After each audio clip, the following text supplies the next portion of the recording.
Get your hands off her. Now! Sir, the baby is transverse. She's hemorrhaging. If you don't rotate... I said get your black hands off my patient! You are a janitor. You don't touch a billionaire's wife with those filthy fingers. Security, get this animal out of my operating room! James Dawson didn't flinch.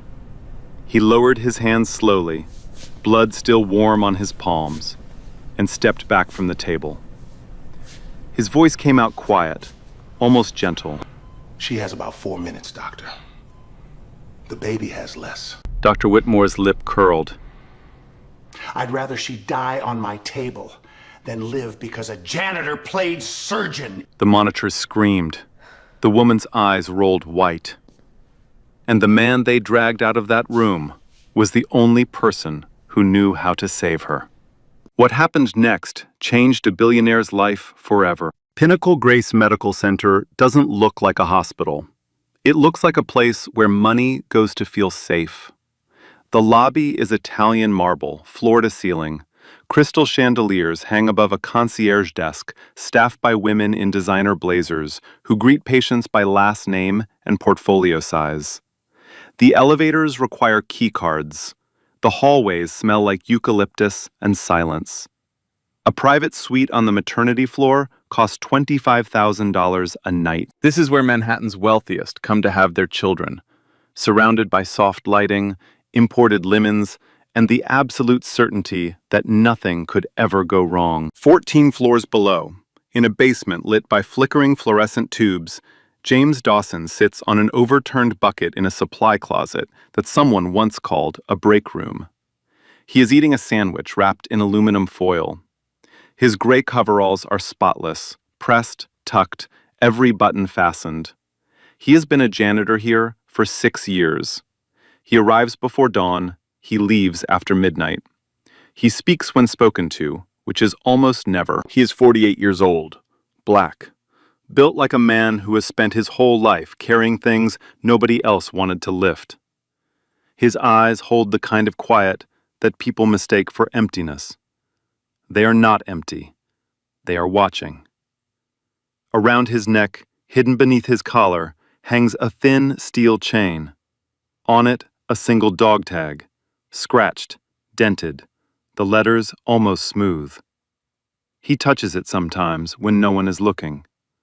No one is ever looking. Tonight, as he mops past the 14th floor maternity ward, he notices a surgical tray outside a delivery suite. The instruments are arranged wrong. The curved Kelly clamp facing backward, the sterile drape folded off center. His fingers drift toward the clamp. He catches himself. He is not allowed to touch those things. He grips the mop handle and keeps walking. Good evening, James. Nurse Elena Brooks, senior labor and delivery nurse, the only person in this building who uses his first name. She smiles at him the way you smile at someone carrying a secret too heavy to put down. He nods. She walks on. He looks back at the surgical tray one more time.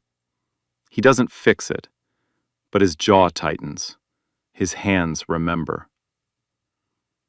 Outside, rain hammers Manhattan. Thunder rolls like a warning nobody hears. At 9:47 p.m., a black armored SUV screeches to a halt at the private entrance. Nathan Cole, 41, founder of ArcLight Industries, net worth $18 billion, half carries his wife Caroline through the glass doors. Blood is running down her legs, pooling on the marble in dark, spreading circles. Nathan Cole controls rooms, markets, entire industries. Tonight, his hands are shaking. Somebody help her. Please, somebody help my wife. Caroline is 35, 8 months pregnant. Her face is white, her breathing shallow and rapid. She is guarding her left side, one arm pressed hard against her ribs, her body curling around the pain. Dr. Gerald Whitmore sweeps through the corridor like a man who has been waiting for a stage. Late 50s, silver hair, cashmere coat over pressed scrubs. He carries himself the way certain men do when they have confused authority with competence for so long they can no longer tell the difference. Whitmore recognizes the name Cole. His smile widens. He extends his hand to Nathan before he even glances at Caroline. "Mr. Cole, Gerald Whitmore, Chief of Obstetrics, you're in the finest hands in New York." He shakes the billionaire's hand for 3 full seconds. Caroline is bleeding on the floor behind him. Down the hall, James Dawson stands in the shadow of a supply alcove, mop in hand, invisible. He watches Caroline's breathing, the short gasps, the left side guarding, the eyes losing focus.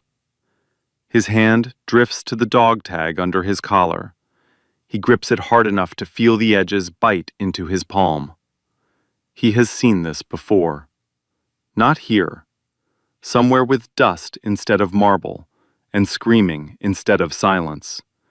And a 19-year-old woman on a dirt floor with the same look in her eyes. He knows what is happening inside Caroline Cole's body. He knows how it ends if no one acts. He lets go of the dog tag, picks up his mop, walks back to the basement. But his hands won't stop shaking. On the 14th floor, Caroline Cole is dying faster than anyone expected. Dr. Whitmore orders an ultrasound. The image confirms what no one in the room wants to see: a severe placental abruption, the placenta tearing away from the uterine wall, blood filling the space between. Worse, the baby is transverse, sideways. A natural delivery is impossible. The fetal heart rate monitor, which should be beating a steady rhythm between 120 and 160, is dropping. 105, 98, 91. Dr. Vivian Shaw, second-year OBGYN resident, talented but barely 2 years past her textbooks, is trying to prep an emergency IV line. Her hands are trembling so badly she misses the vein twice. She looks at Whitmore for guidance. Whitmore is on the phone. "How far out is Dr. Brennan?" 40 minutes? That's unacceptable. Call his driver. Call a helicopter. I don't care." He hangs up. The attending anesthesiologist is stuck in crosstown traffic. The backup surgeon is 40 minutes away. Whitmore stares at the ultrasound screen with the expression of a man watching his reputation bleed out on a table. He hasn't performed an emergency C-section in over 3 years. He delegates those now. He attends galas. He gives keynote speeches. He shakes hands with donors. His surgical skills have atrophied under layers of ego and administrative comfort. And tonight they are needed, and they are not there. In the hallway, Nathan Cole paces like a caged animal, phone pressed to his ear, shouting at someone who cannot help. "I don't care what it costs. Get someone here. Get the best. I will buy this hospital if I have to." His voice cracks on the last word. He is not buying anything tonight. He is begging. Inside the delivery suite, the fetal heart rate drops to 84. Caroline's blood pressure follows, 80/50 and falling. Shaw's voice breaks. "Dr. Whitmore, we need to make a decision, now." Whitmore stares at the monitors. His mouth opens. Nothing comes out. Then, quietly, almost to himself, "We may need to consider which one we can save." Shaw's face goes white. Elena Brooks, standing at the IV stand, closes her eyes for 1 second. 1 second of grief for a sentence that should never be spoken. In the corridor, James Dawson is on his knees, cleaning a spill of antiseptic solution outside the delivery suite. The door is half open. He hears everything. The alarms, Shaw's cracking voice, and then Whitmore's words. "Which one we can save." His hand stops moving. The rag drips onto the tile. His breathing changes. Slower. Deeper. The way it used to change when the first mortar round hit, and every nerve in his body switched from civilian to soldier. He knows that sound. the sound of a doctor surrendering. He heard it in Kandahar, in Fallujah, in places where surrender meant body bags. Through the half-open door he can see the instrument tray, the Kelly clamp, the sterile drape, the Metzenbaum scissors. He knows every tool by touch. His hands know what to do. They have always known. He stands. He steps into the doorway, and he speaks. Doctor, if the baby is transverse, you can attempt an external cephalic version before committing to the section. Her vitals might hold if you reduce the abruption bleed with bimanual compression first. Silence. Every head in the room turns. The monitors keep screaming, but the humans have gone still. A janitor is standing in the doorway of an operating suite, speaking in clinical terminology that most first-year residents haven't memorized yet. Whitmore's face cycles through 3 expressions in 2 seconds: confusion, disbelief, and then something darker, something old. His nostrils flare. His chin lifts. He crosses the room in 3 strides and stops inches from James's face. Who let you in here? Sir, her left side guarding suggests the abruption is posterior. If you go in blind with a standard transverse incision, I asked you a question. Whitmore's voice drops to a whisper, the kind that is more violent than shouting. Who let the janitor in here? Who let this? He looks James up and down. Gray coveralls, mop in hand, black skin. This person into my operating room. He doesn't say person the way you say person. He says it the way you say something you found on the bottom of your shoe. Security, now. Get him out. Doctor, she has minutes. She is not your concern. Nothing in this room is your concern. You clean toilets. You empty trash. That is the full extent of your contribution to this hospital. And if you say one more word, I will have you terminated tonight. Do you understand me? 2 security guards arrive. They take James by the arms. He doesn't resist. As they pull him from the doorway, his collar shifts. The steel chain catches the fluorescent light. A brief flash, then gone. Elena Brooks sees it. Her eyes widen. She opens her mouth, but James is already being walked down the corridor. Nathan Cole stands at the end of the hall. He watches a black man in coveralls being escorted away by 2 guards, while his wife bleeds on the other side of the wall.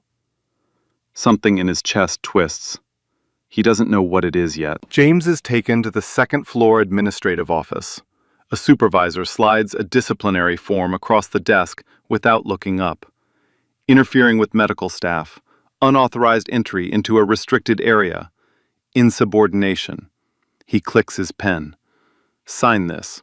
You're suspended pending review. Likely termination. James looks at the form. His face is still. His hands are still. He signs it. He stands. He walks to the elevator.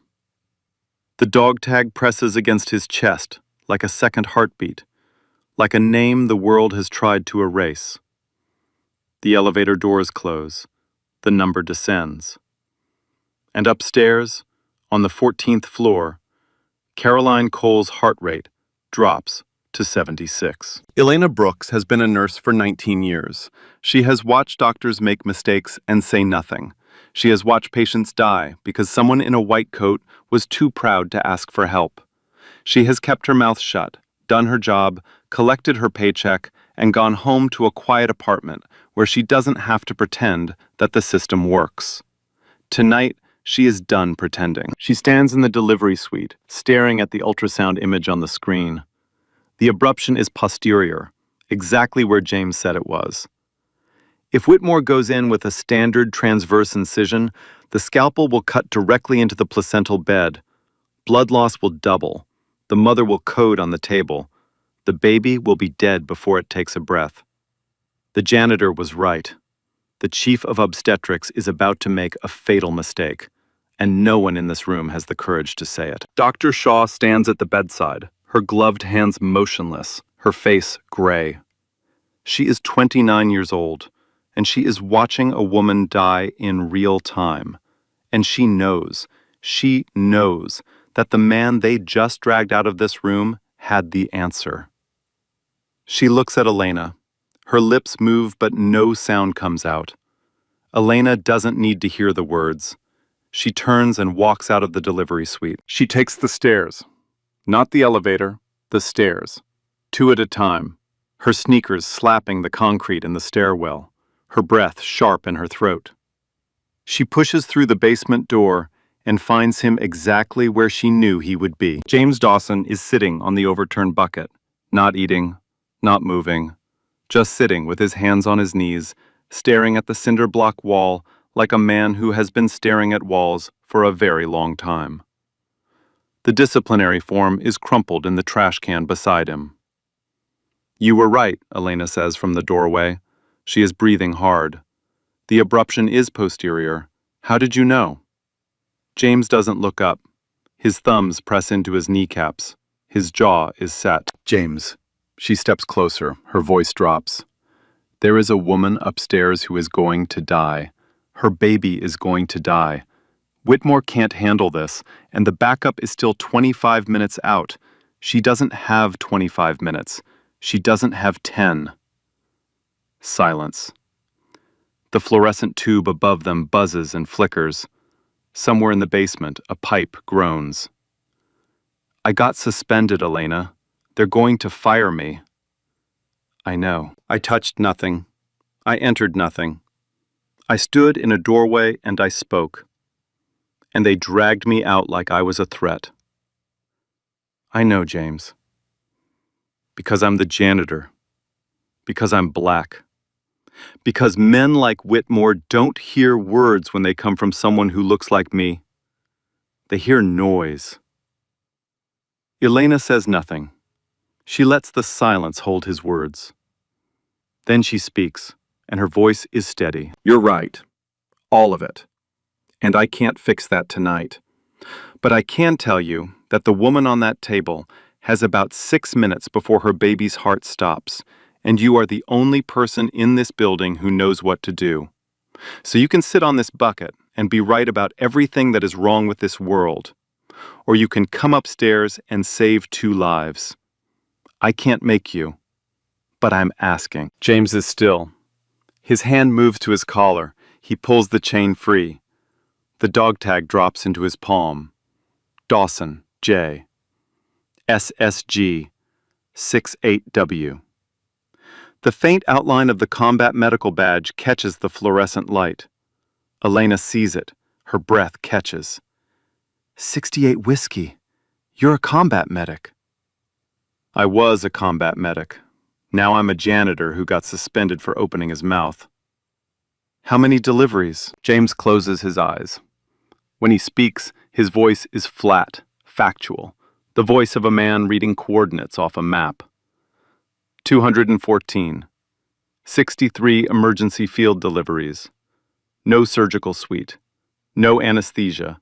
No backup. 31 complicated presentations. 12 abruptions. He opens his eyes. Every mother survived. Every baby survived. Elena extends her hand. "Come with me, now." James looks at her hand. He looks at the crumpled form in the trash. He looks at the dog tag in his palm. Then he stands, tucks the tag back under his collar, straightens his coveralls, and walks toward the stairwell. He doesn't take the elevator.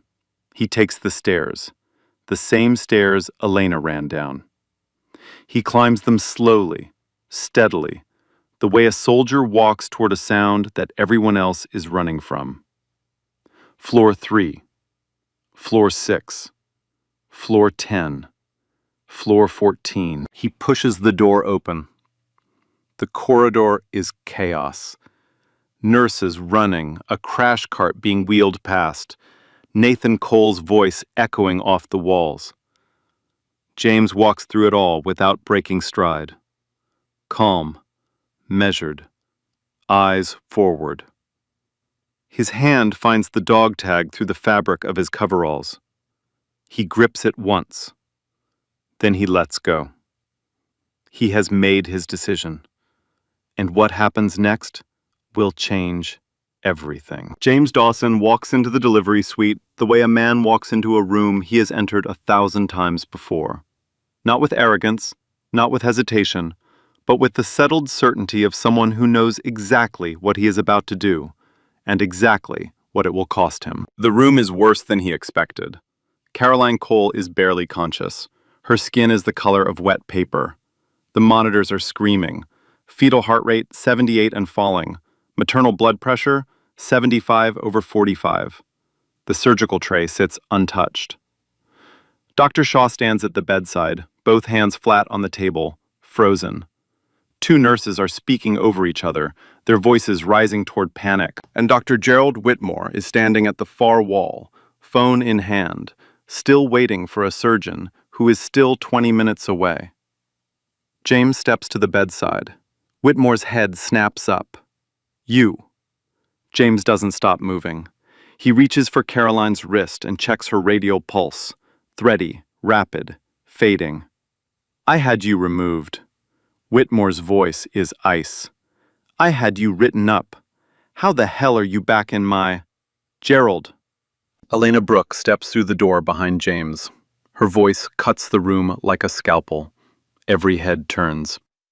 The fetal heart rate is 78 and falling. Your backup is 20 minutes away. The anesthesiologist is not here. This woman is in hypovolemic shock and her baby is dying. She points at James. This man is a decorated United States Army combat medic, staff sergeant, 14 years of service, 3 tours in Afghanistan, 1 in Iraq. Over 200 field deliveries, including a dozen abruptions, with a 100% survival rate. You can throw him out again, or you can let him help. But if this woman and her baby die while you're protecting your ego, I will personally make sure every camera in this hospital tells that story. Every single one. The monitor fills the silence. Fetal heart rate, 74. Whitmore's jaw works. His eyes move from Elena to James to the monitors to Caroline's gray face. He is calculating, not medicine, but politics. Liability, headlines, his career. Dr. Shaw speaks first. Her voice is small but clear. Let him help, please. A nurse behind her. Let him help. Whitmore says nothing, but he steps aside. One step. It is the smallest physical movement and the largest surrender of his professional life. James doesn't wait for more. He moves to the head of the bed and begins his assessment. 12 seconds. That is all he needs. Eyes. Pupil response sluggish. Cerebral perfusion is dropping. Skin. Cold, clammy, mottled at the extremities. Hypovolemic shock. Class 3, maybe Class 4. Abdomen. Rigid on the left, soft on the right. Posterior abruption with active hemorrhage. Exactly as he diagnosed from the doorway 20 minutes ago. The baby is still oblique, not fully transverse anymore, which means there is a window, a small one, closing fast. He speaks without looking up. His voice is low, steady, and precise, a frequency that bypasses panic and speaks directly to training. 2 large bore IVs, both antecubital. Lactated ringers wide open. Type and cross for 4 units packed red cells. Call the blood bank, tell them code crimson. 10 units oxytocin standing by, not in the drip. Foley catheter in. Continuous pressure cuff on her left arm. He pauses, looks at his own hands. Still in gray coveralls, no gloves. And somebody get me a clean pair of surgical gloves, size 8. The room moves. Not because he has authority, not because he has a title or a badge or a white coat. The room moves because when a man speaks with the certainty of someone who has done this, in dust and darkness and under gunfire. The human body recognizes it before the conscious mind does. It is the voice of survival. And every person in that room hears it. Shaw preps the IV. Elena sets the ringers. A nurse calls the blood bank. Another nurse opens a glove pack and holds it out. James scrubs his hands at the surgical sink. 15 seconds. Methodical, the way he was trained at Fort Sam Houston before his first deployment. He pulls the gloves on. They snap against his wrists. For the first time in 6 years, James Dawson's hands are dressed for the work they were built to do. He repositions the surgical tray, the same tray he noticed was arranged wrong hours ago. He flips the Kelly clamp to face the correct direction.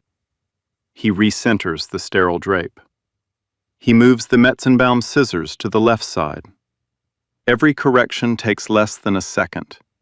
His hands know this tray the way a pianist knows a keyboard. Whitmore watches from the corner, arms crossed, his face a mask of cold fury. When James adjusts the tray, Whitmore steps forward. No one moves that equipment without my authorization. James doesn't look up. He finishes the adjustment and turns back to Caroline. Whitmore steps closer. If anything goes wrong in this room, it's on your head. A janitor performing surgery. The board will have you arrested. James, positioning the sterile drape over Caroline's abdomen, speaks without turning. Then they'll arrest a man who saved 2 lives. I've been arrested for less. Whitmore's mouth opens. Nothing comes out. Where I come from, doctor, we didn't wait for permission to save a life. We just saved it. Shaw looks at Elena. Elena looks at Shaw. Something passes between them. Not words, but recognition. The recognition that the hierarchy in this room has just shifted, silently and completely, from a man in a cashmere coat to a man in gray coveralls. At the glass partition outside the delivery suite, Nathan Cole stands with both palms pressed flat against the window. He has stopped shouting. He has stopped calling. He is watching. He watches a janitor in gray coveralls calmly take command of a room full of surgeons. He watches this man's hands move with a precision and confidence that none of the doctors have shown all night. He watches the monitors, the numbers that have been falling all evening, begin to stabilize under the touch of a man the hospital just tried to fire. Nathan Cole built an $18 billion empire by reading people. He has sat across from CEOs, presidents, generals. He knows competence when he sees it. He knows authority when it enters a room. And he knows, with the absolute clarity of a man watching his wife and daughter being pulled from the edge of death, that the man in the gray coveralls is the most qualified person in this building. His phone rings. His CFO. He declines the call. His eyes never leave James Dawson's hands. James leans over Caroline's abdomen to begin the external cephalic version. Both hands placed flat against her belly, fingers spread wide, feeling for the baby's spine, the head, the shoulders. It is a technique that requires equal parts knowledge and touch, the kind of skill that cannot be taught in a lecture hall. It can only be learned by doing it, again and again, in places where failure means a body bag. As he leans forward, the chain around his neck slips free from his collar. The dog tag swings into the surgical light. It catches the glow and holds it. A small rectangle of dull metal, spinning slowly, casting a tiny, moving shadow across Caroline's skin. Dr. Shaw sees it first. She is standing at James's right side, holding a retractor, and the tag swings directly into her line of sight. She reads it without meaning to, the way you read a sign that appears in front of your face. Dawson J. SSG 68W. Below the text, scratched but visible, the faint outline of a cross inside a wreath. The combat medical badge. Shaw's hands stop moving. She looks up at James. His eyes are on Caroline's abdomen, his fingers tracking the baby's position. with a concentration so total that the tag might as well not exist. "Staff Sergeant Dawson," Shaw whispers. "68W. You're not just a medic.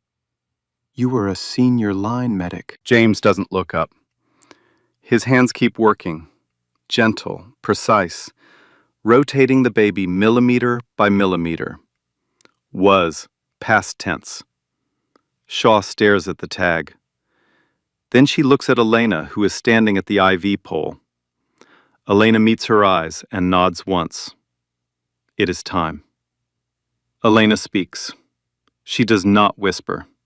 She speaks clearly, deliberately, loud enough for every person in the room to hear, including Whitmore, who stands in the corner with his arms folded and his jaw clenched. James Dawson served 14 years in the United States Army, 3 combat tours in Afghanistan, 1 in Iraq.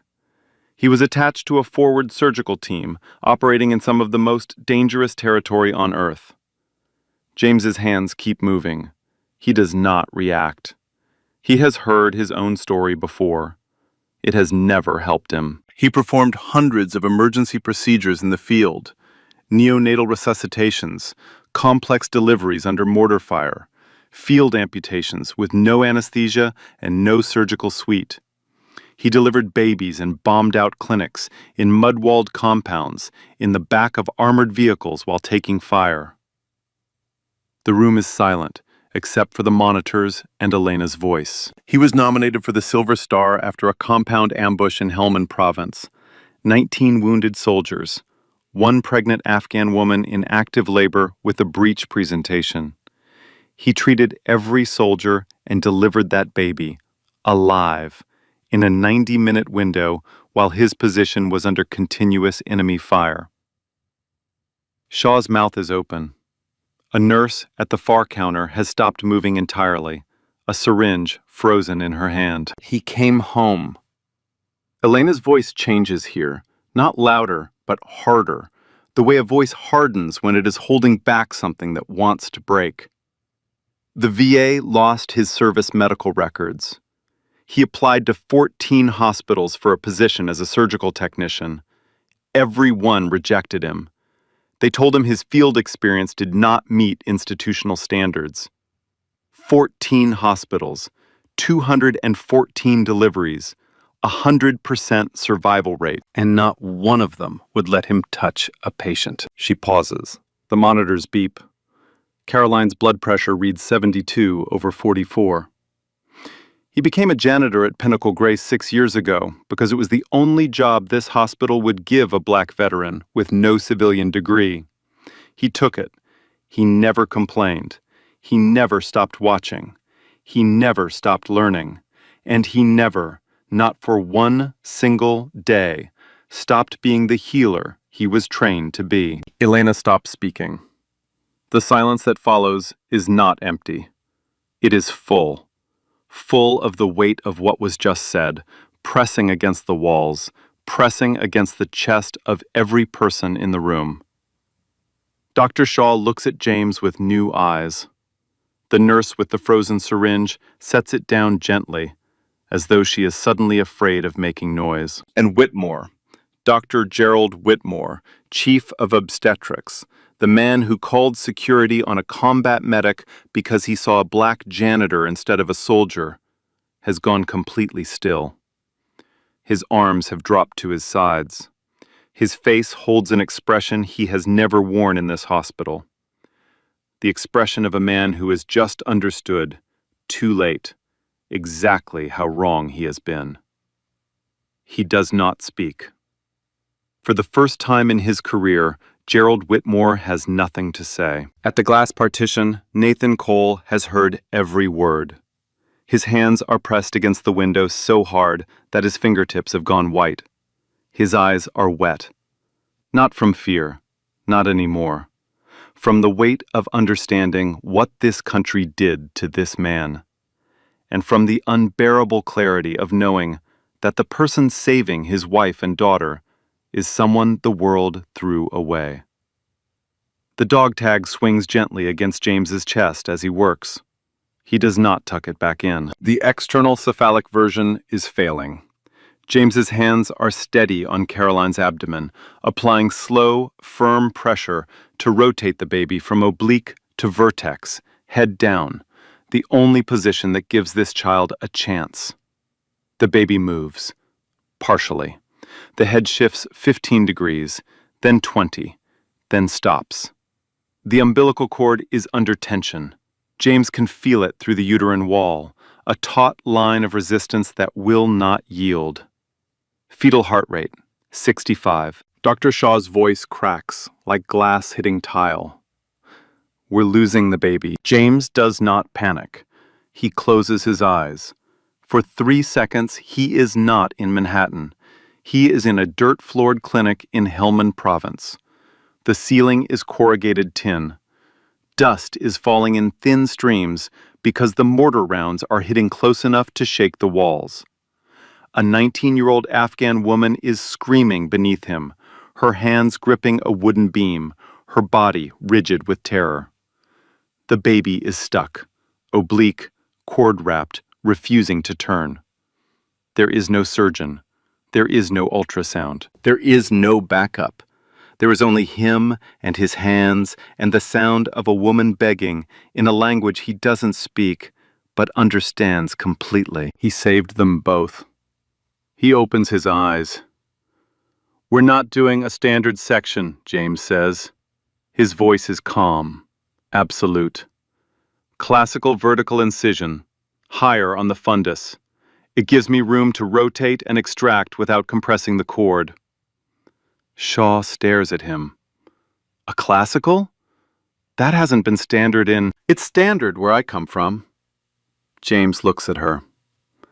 "Dr. Shaw, I need you on retraction. Elena, manual uterine displacement, left lateral tilt, 30 degrees.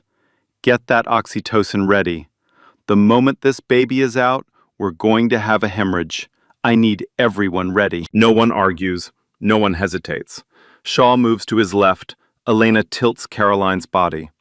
A nurse uncaps the oxytocin. The room arranges itself around James Dawson the way a team arranges itself around a man who knows exactly what comes next. Not because of his title, but because of his hands. James picks up the scalpel. He looks at it for 1/2 second. The light running along the blade, the weight of it in his fingers. He has held this instrument on stretchers laid across ammunition crates. He has held it by flashlight, by the glow of a burning vehicle 50 meters away. He has held it with steady hands while the ground shook and men screamed and the sky split open with the sound of things designed to kill. He makes the incision. The scalpel opens the skin in a single clean stroke. No hesitation, no second pass. Subcutaneous fat separates. The fascia parts. The rectus muscles split under his fingers, like a door opening to a room he has entered 200 times before. The peritoneum shines wet and glistening under the surgical light. He reaches the uterus. The classical vertical incision, a long, deliberate cut along the upper segment of the fundus, opens the muscle wall. It is a technique that modern obstetrics has largely abandoned. But modern obstetrics has never operated in a dirt floor clinic under mortar fire. James has. And he knows that when the baby is trapped and the cord is tight, the classical gives you room. Room to reach. Room to rotate. Room to save. Amniotic fluid rushes out, warm, pink-tinged with blood. James's hand enters the uterine cavity. His fingers find the baby. He traces the spine, each tiny vertebra like a string of beads beneath the skin. He finds the shoulder, finds the head. One fluid motion, a rotation that takes less than 2 seconds. The baby rotates. The cord slackens. He delivers the head, then the shoulders, then the body. The baby does not cry. Fetal heart rate, 52. James holds the baby in both hands. A girl, small, dusky blue, her limbs limp, her chest still. He clears the airway with a suction bulb. Nothing. He stimulates the soles of the feet, a firm flick with 2 fingers. Nothing. He places her on the warmer, tilts the head into sniffing position, fits the bag mask over her face, absurdly small, designed for a creature that has never taken a breath and may never take one. He squeezes the bag. 1 breath every 3 seconds. Left hand cups the mask. Right hand compresses the bag. His eyes are locked on the baby's chest, watching for the rise that means air is entering lungs that have never known air. 10 seconds. The chest does not rise. 20 seconds. Shaw is gripping the retractor so hard her knuckles have gone white. Elena's hand is pressed over her mouth. A nurse at the counter has stopped breathing herself. 25 seconds. Nothing. The blue is deepening. Heart rate, 48. Nathan Cole presses both palms flat against the glass partition. His breath fogs the window in short, rapid bursts. He is watching a janitor in gray coveralls breathe life into his daughter, and the only sound in his universe is the hiss of that bag and the silence where a cry should be. 30 seconds. James does not stop. His rhythm does not change. He has been here before, in a tin-roofed clinic with dust in his eyes and blood on his arms, holding a baby that would not breathe, squeezing a bag that felt like squeezing a prayer. He did not stop then. He will not stop now. 31 seconds. The baby's chest hitches, a small, shuddering movement, the tiniest contraction of muscles that have never been used. Then a gasp, then a cry, thin, reedy, furious. The cry of a creature that has just arrived in the world and is already angry about it. Heart rate, 80, 100, 120, 140. Oxygen saturation climbs, 70, 80, 88, 94. Alive, strong, breathing. Shaw lets out a sob. A nurse drops a clamp and doesn't pick it up. Elena turns away from the table, presses her forehead against the wall, her shoulders shaking.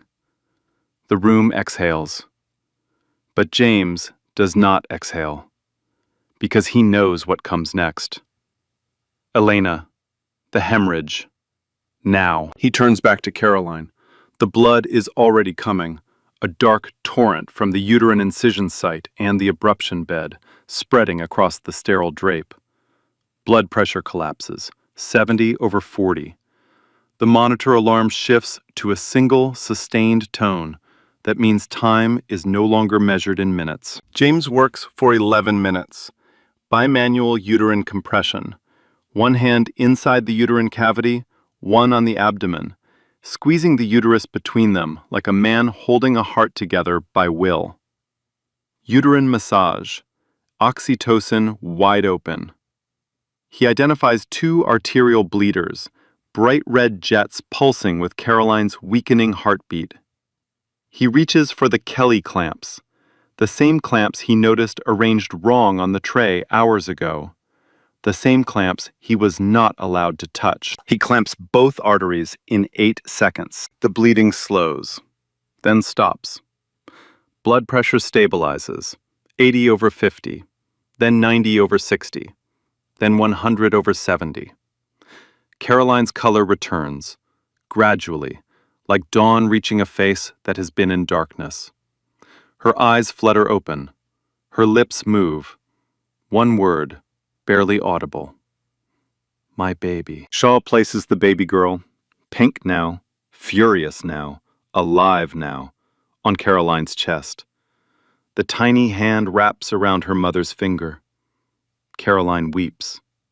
The sound is quiet and broken, and more beautiful than anything anyone in that room has ever heard. Nathan Cole enters the delivery suite.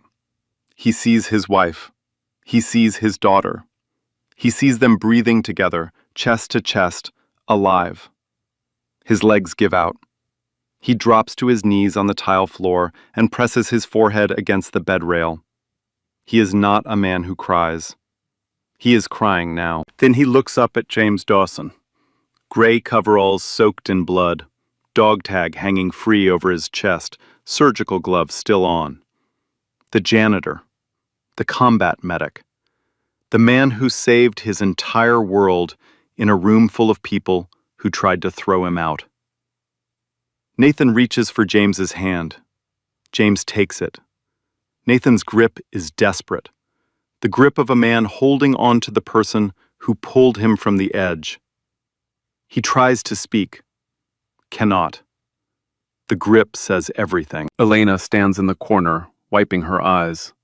Shaw is crying. 2 nurses are crying. The only person not showing emotion is Dr. Gerald Whitmore, standing against the far wall, staring at the floor, arms at his sides, diminished. Not by anyone's words, by his own silence. By the truth that the man he tried to destroy just did what he could not. James gently releases Nathan's hand. He peels off the gloves. He looks at his own hands, the same cracked, scarred, calloused hands that opened this story. They are trembling now, not from fear, from the adrenaline leaving his body. The dog tag hangs over his chest. He does not tuck it back in. Not tonight. Not ever again. The delivery suite is quiet now. The alarms are off. The monitors hum a steady rhythm. 2 heartbeats, mother and daughter, beating in a pattern that sounds like a conversation. The surgical light has been dimmed. The air smells like antiseptic and sweat and something that has no name, but feels like the first clean breath after a storm. Caroline Cole sleeps with her daughter on her chest, skin to skin, the baby's tiny fist curled against her mother's collarbone. Her breathing is steady, deep. The breathing of a woman pulled back from somewhere very far away. Nathan Cole sits beside them. His hand rests on Caroline's arm. His phone sits on the side table, dark, silent, irrelevant. $18 billion could not save his wife tonight. A man in gray coveralls did. Across the room, James Dawson stands at the surgical sink. Water runs over his hands.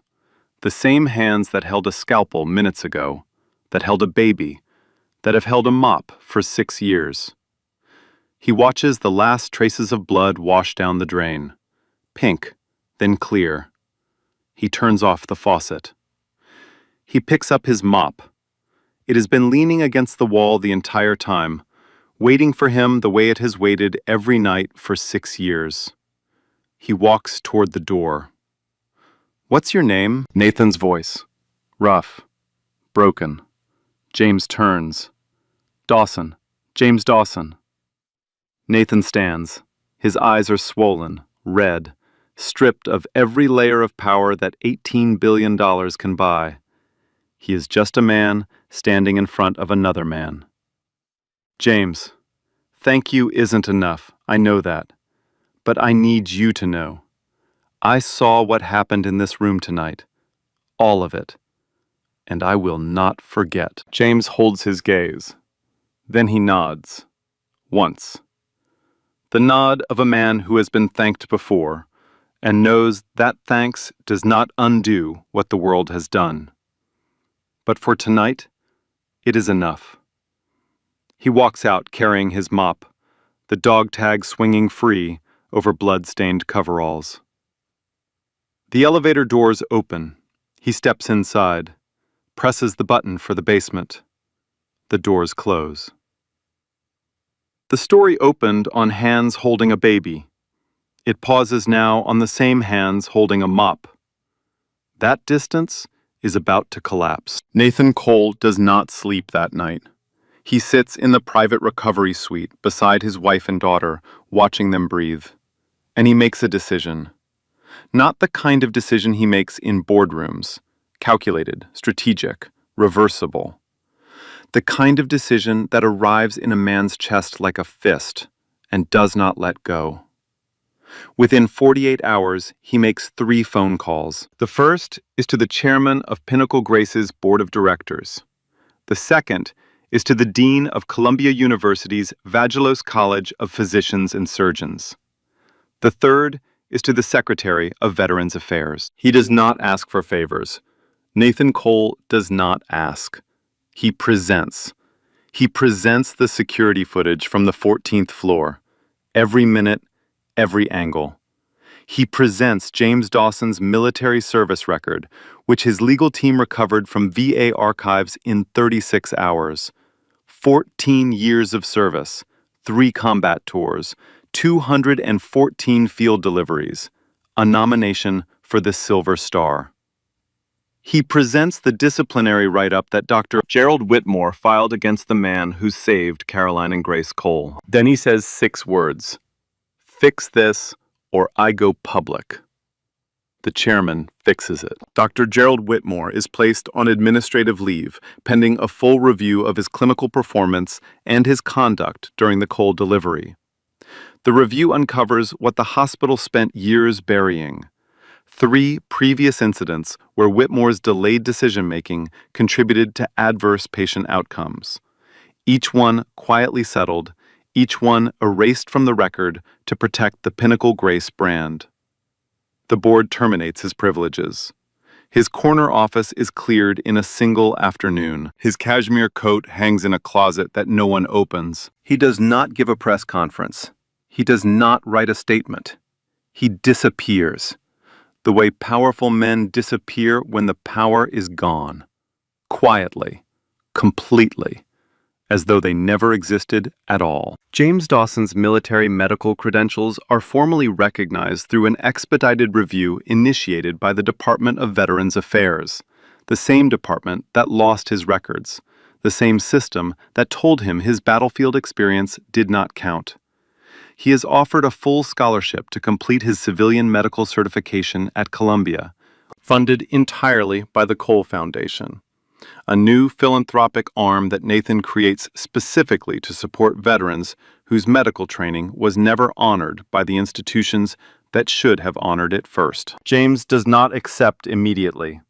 He sits in his apartment in the Bronx, small, clean, sparse, the apartment of a man who has learned to need very little, holding the dog tag in one hand and the acceptance letter in the other. He stares at both for a long time. Then he picks up a pen. He signs it. On his last day at Pinnacle Grace, he walks the basement corridor one final time. His mop stands in the supply closet, clean and dry. He looks at it the way you look at something that carried you through a season you never want to repeat, but will never forget. He does not touch it. Elena Brooks meets him at the elevator. She is holding a small box. Inside is a stethoscope. New, polished, engraved along the bell in small, precise letters. For the healer who never stopped. E.B. James holds it in his hands. Then he places it around his neck. It hangs beside the dog tag, the old life and the new life, resting side by side against his chest. 6 months later, Nathan and Caroline Cole hold a private christening. They name their daughter Grace, not after the hospital, but after the grace of the man who gave her life. James stands at the back of the church, wearing a pressed shirt and a quiet smile.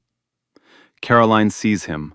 She walks over, places baby Grace in his arms, and says, she should know the first hands that held her. James holds the baby. His hands, calloused, scarred, extraordinary, are perfectly still. The baby sleeps. The dog tag rests against her blanket. This is not a story about a janitor who could do surgery. This is a story about what we lose when we judge people by their uniforms instead of their hands. About institutions that reward titles over talent, pedigree over performance, appearance over ability.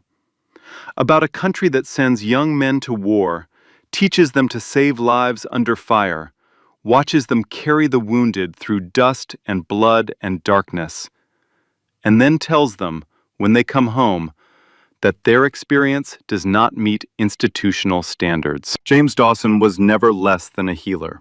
Not when he wore combat fatigues. Not when he wore gray coveralls. Not when a man in a cashmere coat looked at his black skin and saw nothing worth listening to. The world did not make James Dawson small. The world simply refused to see how large he had always been. Until one night, on the 14th floor, the world had no choice. Real authority is not given by a badge or a title. It is not printed on a diploma or stitched onto a coat. It is earned in the moments when everything is falling apart and you are the one person who holds steady. Competence does not need permission. Courage does not need a credential. And the measure of a person is never what they wear.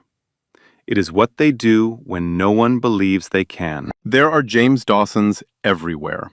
In hospitals, in warehouses, in classrooms and kitchens and loading docks. Extraordinary people whose talent is invisible because the world refuses to look past the color of their skin, the title on their badge, or the clothes on their back. They are waiting, quietly, patiently, for the moment when their gift cannot be ignored. And when that moment comes, it does not just save one life, it changes everything. If this story moved you, if it made you think about someone you know who carries a hidden gift the world refuses to see, share it. Send it to someone who needs to hear it today. Stories like this are how we remind each other that compassion, dignity, and recognition are not luxuries. They are the bare minimum we owe each other. Like this video, share it, subscribe to this channel, because stories like James Dawson's should never go untold. Hashtag Justice for James Dawson. Hashtag Hidden Talent. Hashtag Underdog Story. 214 deliveries, 100% survival rate, and for 6 years, the only thing this man was allowed to hold in that hospital was a mop. But here's what gets me about James Dawson. 14 hospitals told him his experience didn't count, not because he couldn't do the job, because he didn't have the right paper on the ward. And when he walked into that delivery suite, Whitmore didn't see a medic with 240 saves. He saw gray coveralls and black skin. That's it. But those hands didn't need anyone's permission. They never did. And I think about how many people are working a rep right now, carrying something extraordinary inside them, and the world just won't look. Maybe it's you. Maybe you have been told your experience doesn't count, your skills don't qualify, you don't fit the profile. So, tell me something. Have you ever been the most capable person in the room and the last one anyone listened to? Drop the story in the comments. I want to hear it. If this one hit you, smash that like and share it with someone who's been overlooked. Subscribe if you are new. And remember, competence doesn't need permission, and courage has never needed a credential.